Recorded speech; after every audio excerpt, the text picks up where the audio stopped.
stand in this Honourable House today and propose Mr Cannan for the position of Chief Minister. The last 5 years have seen our island nation and the wider world face challenges that many of us have never dared to imagine. There have been times when things have gone well, and times when I think we all know things could have been better. In a world of unknown unknowns, much of this was inevitable.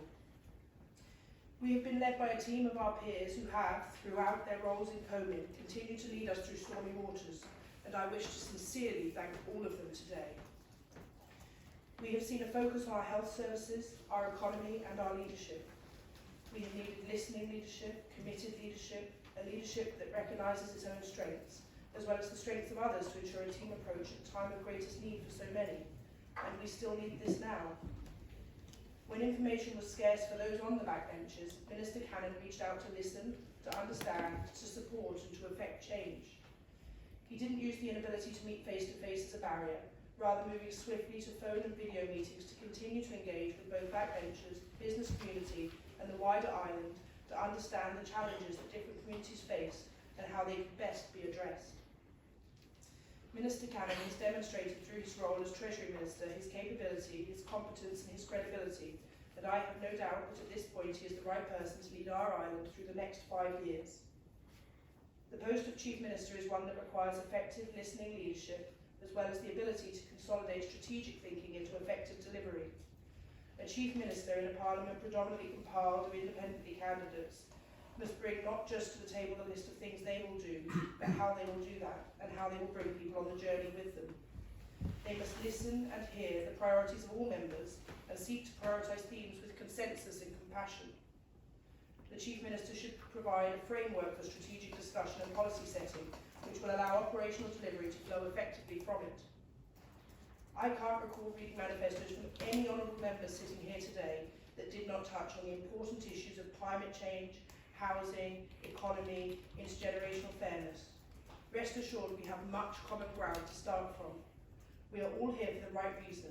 We all want to make positive change. What we now need is a Chief Minister who can listen to the many voices that make up the rich tapestry of our Parliament, while having a solid grasp on the economic and fiscal realities we face. A Chief Minister who has experience of both Parliament and Executive, with the strength of character to challenge constructively and ensure discussions remain grounded. A Chief Minister who seeks measurable solutions, can fairly assess success or failure, and who demands more accountability from ministers and executive. A Chief Minister who can be calm and measured in times of great pressure, while projecting a clear sense of vision and purpose that can readily be applied to all facets of government delivery. A Chief Minister who can serve the Isle of Man competently and confidently on the national stage and the international stage, allowing our island home to be the best it can be for us all. I am so pleased there's been no horse trading in this Chief Minister election from either candidate, no offers of jobs for votes. There is no place for that. We have two strong candidates that have acted with integrity and honesty. They are both people that I have been honoured to work with on many issues over the past 5 years. We now need to coalesce behind the right person for the role of Chief Minister, remembering that with the right leader we will all have a voice, we will all have a role to play, and we will all contribute to the collective decisions about our island. But we must now all work together for our island. I believe Cannan is the right person for the job and offers a holistic skill set ideal for the tough challenges we face. I ask you to support Minister Cannan for the role of Chief Minister. Mrs. Lord-Brennan.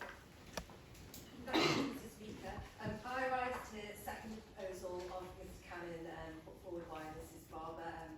Mr. Cannan to take up the position and the responsibility of the island's next Chief Minister without hesitation or doubt.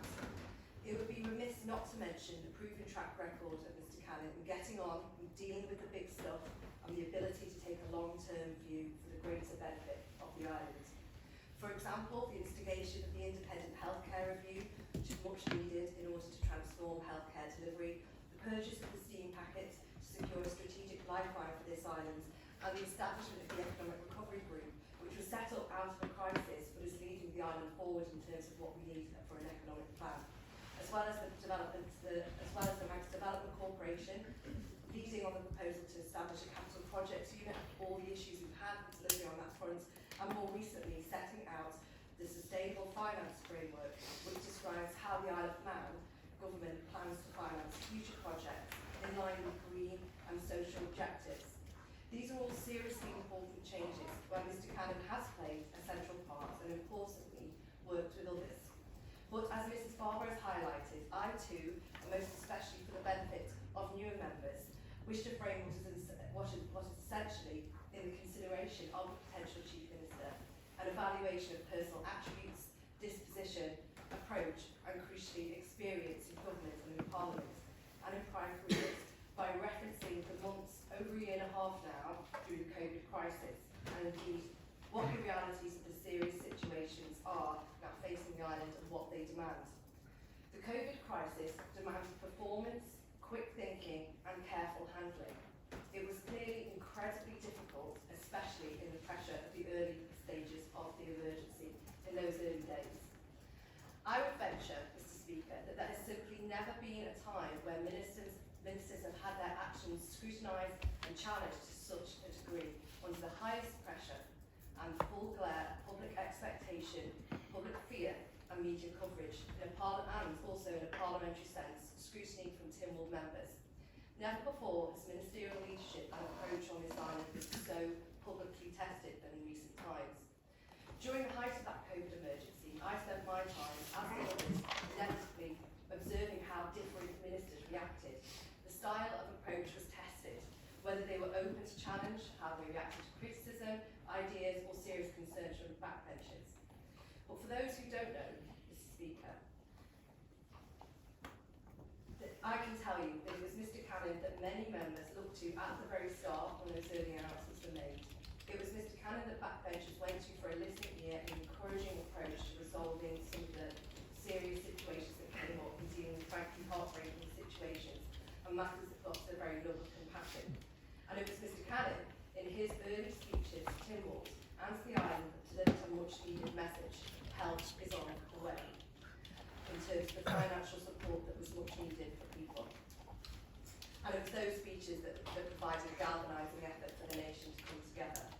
It's those speeches, that delivery, that style, that approachability that members clearly found, and those that marked what the island needed then and what we need now.